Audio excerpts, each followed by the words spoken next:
What's up? What's up? This your boy JG back with another video on music tips and reviews with JG. If you haven't subscribed to my channel, please press the subscribe button so you'll be updated on all my latest content. Again, appreciate y'all for always supporting. I have Cash App, $ JGillsVA. It's on the bottom of the screen, so please support so my content can be better and better. I can keep going. Also have great interviews and stuff like that later on in the future. So I watched the first part of the Bobby Brown biography last night.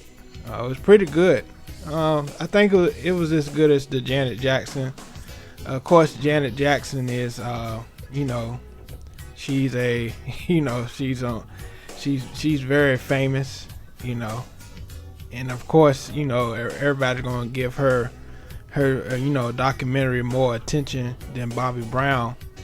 But speaking of Janet Jackson, he did discuss that in this biography, and I'm gonna get back to that, but I want to start from the beginning of the biography. Like I said, it was pretty good. It was as good as Janet Jackson one. I think this one was a little bit more interesting to me, as far as his story, his life. Of course, he's been through a whole lot, up to now. Losing his son and his daughter. Rest in peace, Bobby Christina and Bobby Brown Jr. May they rest in peace. And he has a lot of children as well. I didn't know he had that many children. I knew he had a lot, but not, it seems like every time I see stories about him or he's on an interview, it seems like he had more and more kids. But anyway, I'm going to go back to the beginning. He was born in Roxbury, Massachusetts. It was a lot of racism when he was young. And he had to be tough, in his environment. He witnessed some of his friends get killed right in front of his eyes. He said one of his friends took his last breath, right in front of him. He was stabbed. Somebody was trying to steal his friend's bike, and they was fighting back and forth, and somebody threw a knife to the person that stabbed him, and the guy stabbed him in the heart, and he died. Bobby Brown talked about his parents. They worked hard. Sometimes they did some illegal jobs and stuff like that to get by, but that was just the life and hustle of their environment. And they endured a lot of racism, especially the school segregation and so forth like that. And it's very interesting. And Bobby Brown talked about, and first of all, if you haven't heard, watched the biography, you might want to watch that first before I talk about it. And so I think all these things made him the entertainer that he was, the way he expressed himself later on in his career. And of course he joined New Edition, and I didn't know he was the one that really got the group together from the beginning. And he got Ricky, Ralph, Ronnie, Mike, Bivens, all of them together, and created New Edition. And Maurice Starr, he wrote Candy Girl. He signed them to his label. Of course, as always, they always try to get over on their artists, especially when they're young, and they didn't really get paid that well, under Maurice Starr. And it was a learning process. They did all these tours and stuff, didn't get hardly a dime. Maurice Starr and the label took most of their money and stuff like that. Y'all know how the industry goes. Story after story, from TLC to Tony Braxton, all these stories about the industry. And Bobby Brown talks about when he was young, he was influenced with the alcohol at a young age. He experienced that alcoholism and drugs and stuff like that. It seems like back then a lot of young people experienced those things at a very young age, smoking and drinking and stuff like that, because that's the way it was. Back in the day, they witnessed a lot of stuff when they was very young, and he grew mature at a very young age, as far as sex too. He and now I'm gonna go back. They had a bad deal with Maurice Starr, so they ended up going to MCA Records, and that was a good deal for them. I guess they got it treated, a little better there. And Bobby Brown started to kind of go against the grain of, New Edition, against what they was trying to do. Because I believe Bobby Brown, he said he didn't really want to be told what to do all the time. He didn't want to still feel like a young child, because he was growing at the time. He was growing into himself. And he talked about the cover of one of the Count Me Out cover, how he dressed different from the rest of them, because he didn't want to dress like that. And I agree.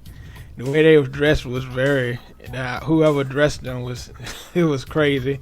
And the choreographer talked about different things up there. And I love the way they incorporated Usher into this part, how Usher was influenced by Bobby Brown. And I like that, they discussed his first album, how he really didn't want a slow song at first, at the beginning of his career, but that's the way they wanted it, and it kind of turned out well. But that was the only big song on the album, and it was very interesting. And so they said if he didn't do good on the next album, they might drop him, from the label and stuff like that. And so, he really grind on that second one with Babyface and Teddy Riley, Prerogative, Don't Be Cruel, Rock With You, Every Little Step. That was huge. That was one of my favorite. He had the Gumby hairstyle, and that was very notable at the time. And so they went through a lot of stuff on this first part. Of course, now, Bobby, he kind of big now. So he can't really move like he used to. Everybody say he look like T.D. Jakes now with the bald head and stuff. But I like the way he really got into it. He was straightforward. He didn't hold nothing back. He talks about his relationship with Janet Jackson and Madonna, but he didn't really go all the way into it, and I understand why, because it's a lot with that. But I never heard Janet talk about it. I want to hear her side of it. I feel she's hiding something on her side. So y'all let me know what y'all think about that situation. I think she's kind of hiding something. She never talks about it. But I understand she's a very private person, as far as that stuff is concerned. But and then he talks about when he went solo. New Edition, they kind of snuck and see what he was working on, especially around the Don't Be Cruel era. His first album was called King of the Stage, and then his second album, Don't Be Cruel. And he wanted something a little bit more edgy on this album to really, show his personality and who he really was. And he had something to prove, of course. He didn't want to get dropped. And when Don't Be Cruel came out, that was a smash. L.A. Reid and Babyface and Teddy, they really went in on that album, and it was a success. And he became one of the top influencers of that time, as far as performance. And he often got in trouble for the things he did on stage, very sexual things, sexually explicit. But of course, these days it's nothing compared to these days. What they do, especially on social media and all this stuff, it's nothing compared to that. And that's what he was complaining about. Like back then, that wasn't nothing. But and then like I said, he had relationships. He even meant he was a sex addict. He loved sex. And yeah, it was very interesting. And I believe those things happen for a purpose. Uh, he wouldn't be the person he is today without all these things. Sometimes people got to go through a lot of stuff to really wake up and see, what's important in their lives. And I think he's coming to that realization. And at the end of the this part one, he was with Janet Jackson and stuff like that, but he felt, by the end of part one, that he really found the one, Whitney Houston. But it's crazy that his wife that he got now, they met each other a long time ago, but his wife now that he has now, she was with somebody else at that time. And so, and she didn't want to, go for it, Bobby, because he was a ladies' man. He was with so many ladies at the time, so many groupies and stuff like that.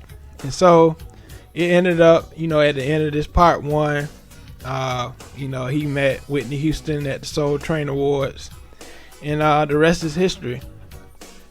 And I can't wait to see what's on part two. I think they're gonna get more into the Whitney Houston and Bobby thing. A lot of people thought, how Bobby Brown and Whitney Houston, that was kind of odd, but you find out that they have similarities in their their behavior and what they do. Everybody see Whitney Houston as this diva and this glamorous, and and they don't see the other side of her. And I heard stories about her that she can get ghetto too, she can get in her way. But yeah. And rest in peace, Whitney Houston. Truly an angel. I heard everybody that has met her, she's truly down to earth, New Jersey girl, And so, yeah, I love this first part of this biography. It got very in depth into his, and it's good to hear it from the person's mouth, Good to hear it from Bobby Brown, because a lot of these biographies and documentaries, you hear it from other people's mouths about their lives, and it's good that he took the time, to talk about his life. So, this is what I got from, this first part, and I hope y'all check it out. It's pretty good, pretty interesting. What he talks about, and I love Bobby Brown because he's not afraid to admit his wrongs, admit his addictions and the things he went through. And so I hope y'all watch it, and I hope this was a good review of the first part, and especially if you if you're not planning on watching it, but it's good. Part 2 coming on tonight at 8 o'clock. First part came on at 8 yesterday. And hopefully y'all watch it. And this been a review, the first part of Bobby Brown biography. And I hope y'all check it out.